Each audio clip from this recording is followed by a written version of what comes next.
Though you absolutely amazing person, you. Different angle of my office. Just realized, what is all this? Oh, that's the microphone. Wow, ADHD much? Hi, everyone. My name is Sandy Boucher, and I have tried 3 different times to shoot this video for you. Sad to say, my Mac is on the way out.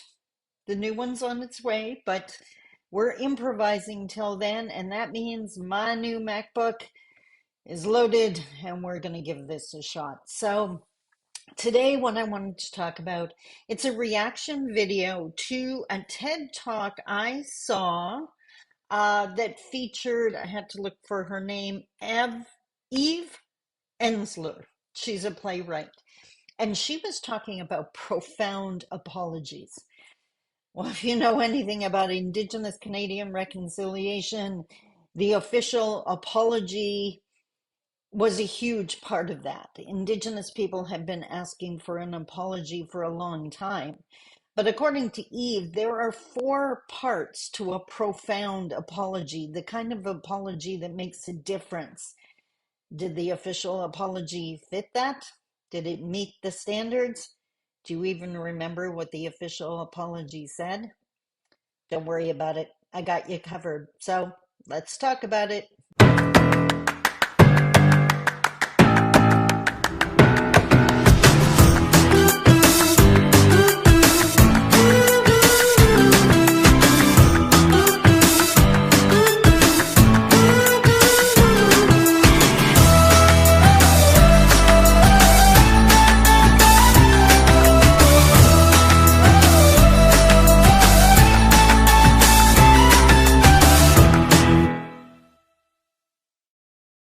Bonjour.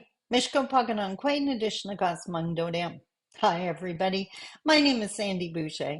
I'm Red Thunderbolt Woman of the Loon Clan, a proud member of Seine River First Nation in Treaty 3 territory in Northern Ontario.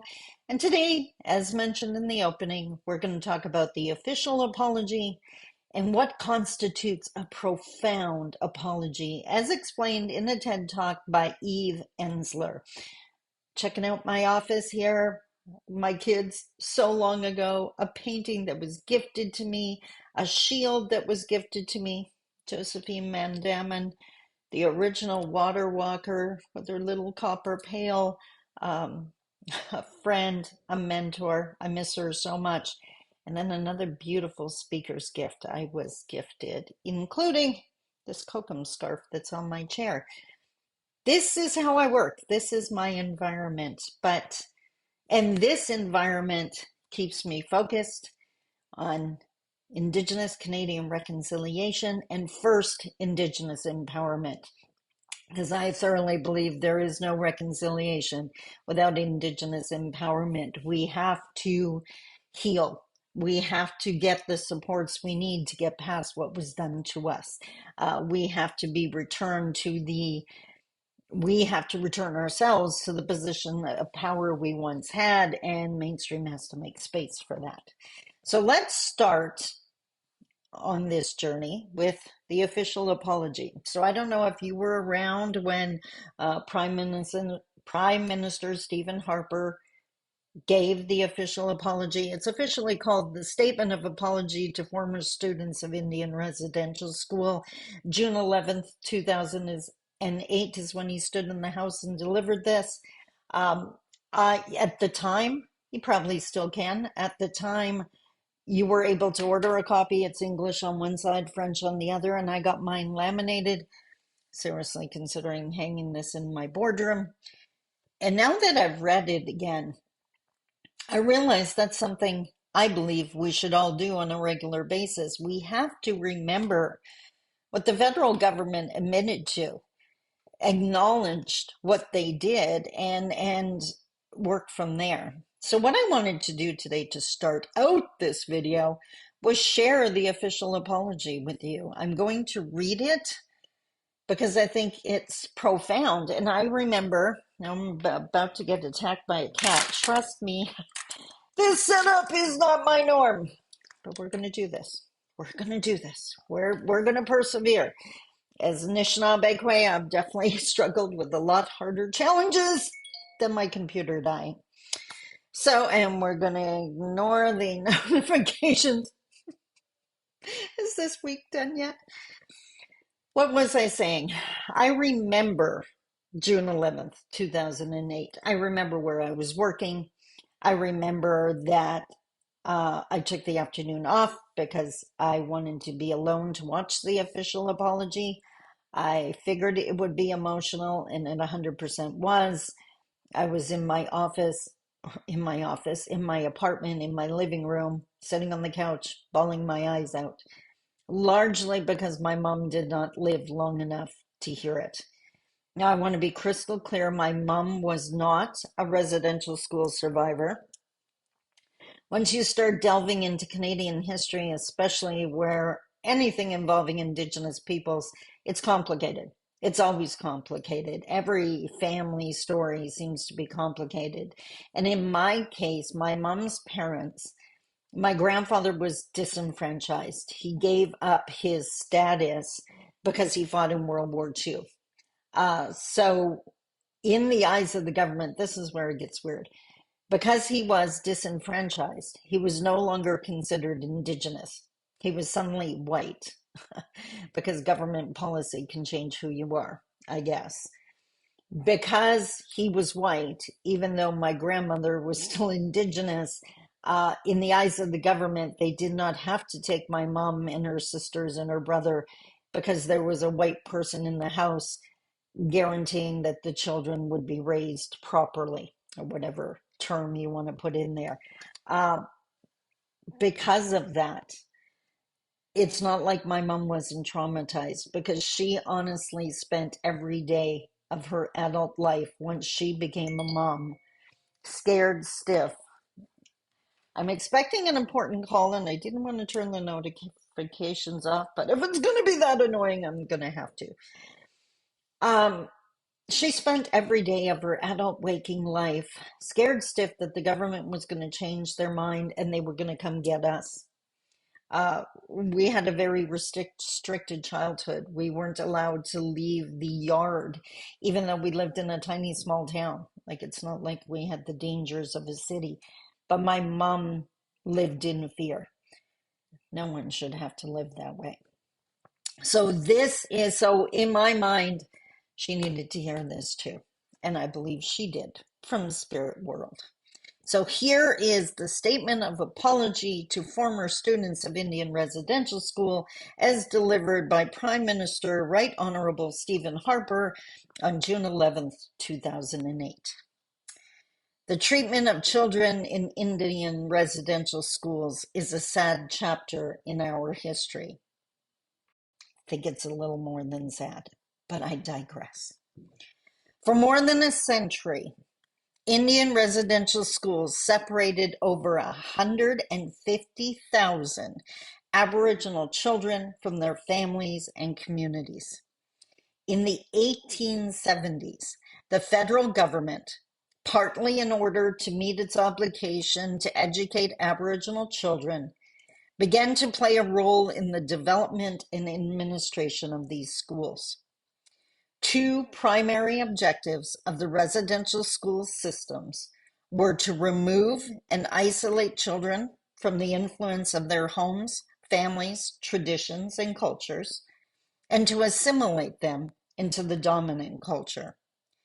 These objectives were based on the assumption that the Aboriginal cultures and spiritual beliefs were inferior and unequal. Indeed, some sought, as it was infamously said, to kill the Indian in the child. Today, we recognize that this policy of assimilation was wrong, has caused great harm, and it has no place in our country. 132 federally supported schools were located in every province and territory except Newfoundland, New Brunswick, and Prince Edward Island. Most schools were operated as joint ventures with Anglican, Catholic, Presbyterian, or United churches. The government of Canada built an education system in which very young children were often forcibly removed from their homes, often taken far from their communities. Many were inadequately fed, clothed, and housed. All were deprived of the care and nurturing of their parents, grandparents, and communities. First Nations, Inuit, and Métis languages and cultural practices were prohibited in these schools. Tragically, some of the children died while attending residential schools, and others never returned home. The government now recognizes that the consequences of the Indian residential schools policy were profoundly negative, and that this policy has had a lasting and damaging impact on Aboriginal culture, heritage, and language.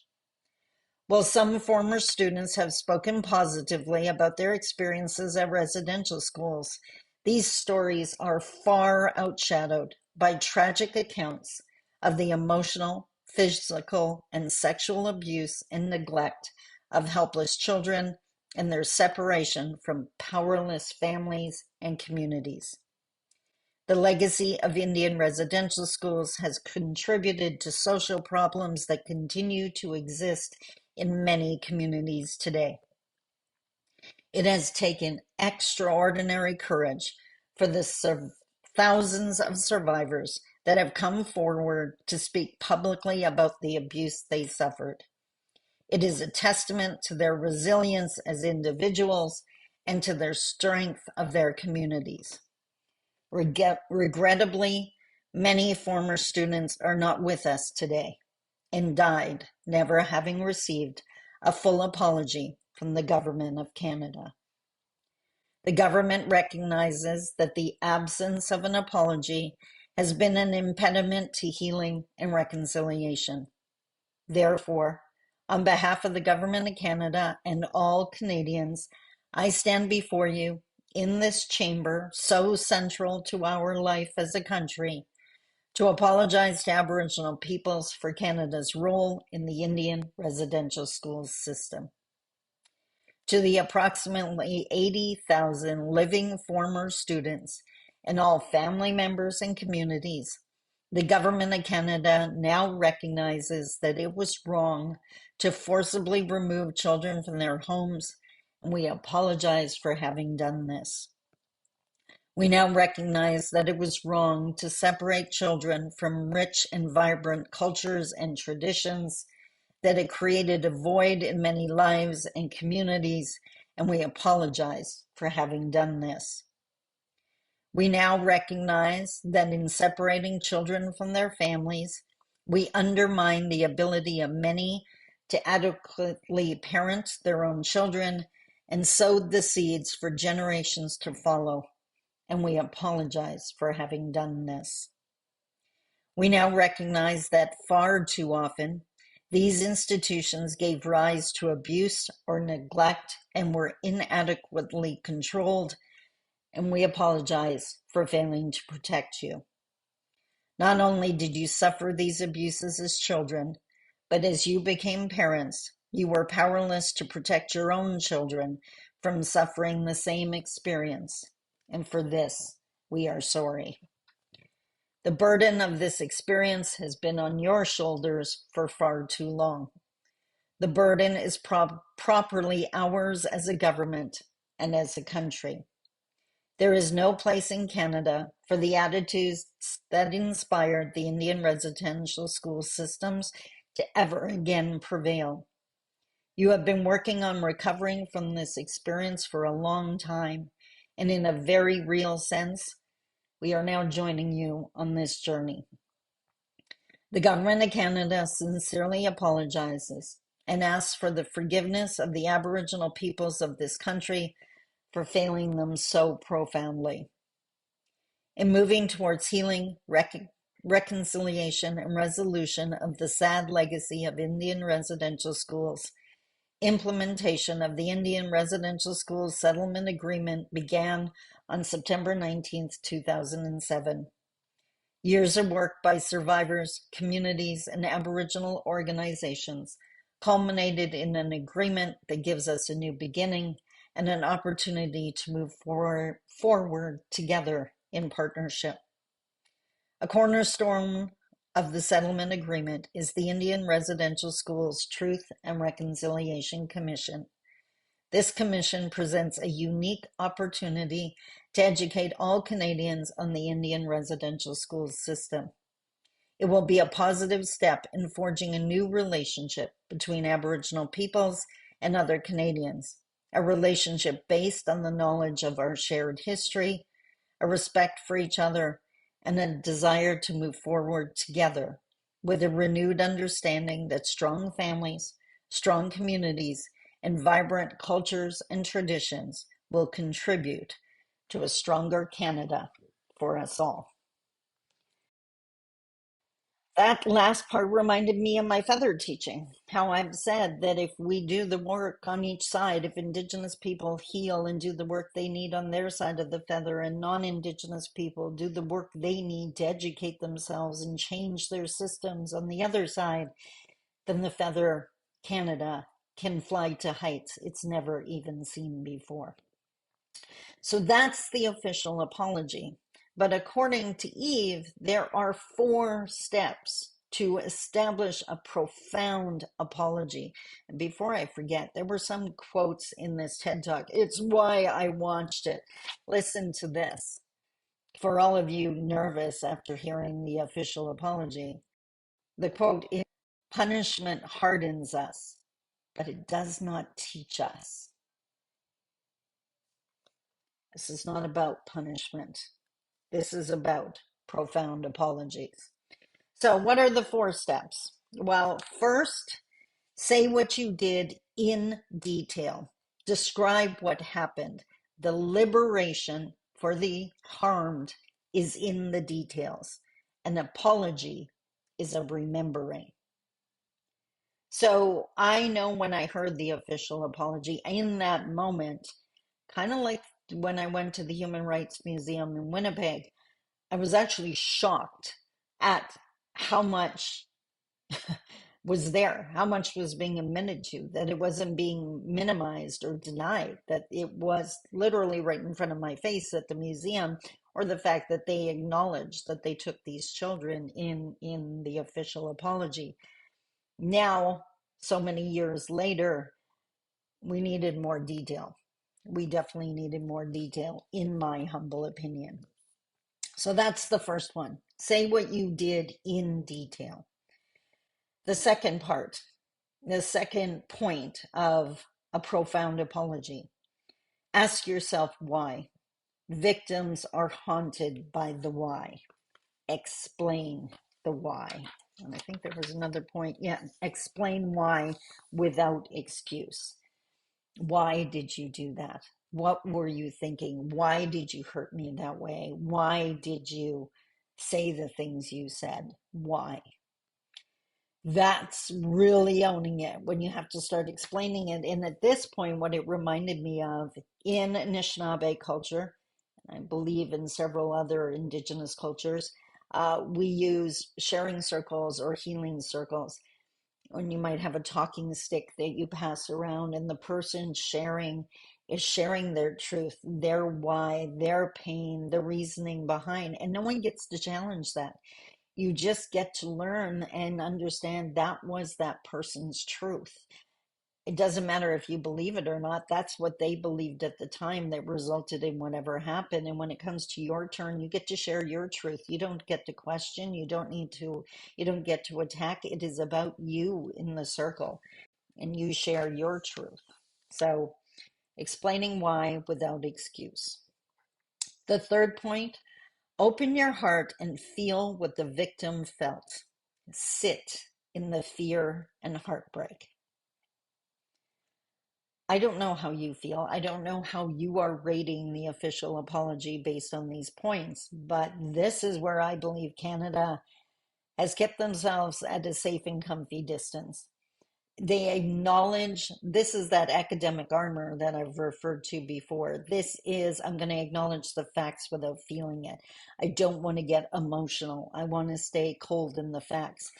I have long said you cannot talk about reconciliation without bringing emotions into it because it was emotional. People got hurt, and that has to be acknowledged, and there has to be space for that. Uh, Trying to retreat to some coldness just to keep someone else comfortable is not an apology, and it's not reconciliation. And the last point, take responsibility and make amends. It is the only way to set you and your victim free. So make amends, take responsibility. My opinion, Canada's definitely still working on that. There were a couple other quotes in the TED Talk that I wanted to share with you. And by the way, I'll have the link to the original TED Talk in the post notes underneath this video. So if you want to watch it, I highly recommend you watch it. Here's another quote. And when I have to write it down, you know it resonated. Humiliation is not revelation. That is, I've never heard that quote before, but that is literally my guiding principle for all of the seminars and speeches I give.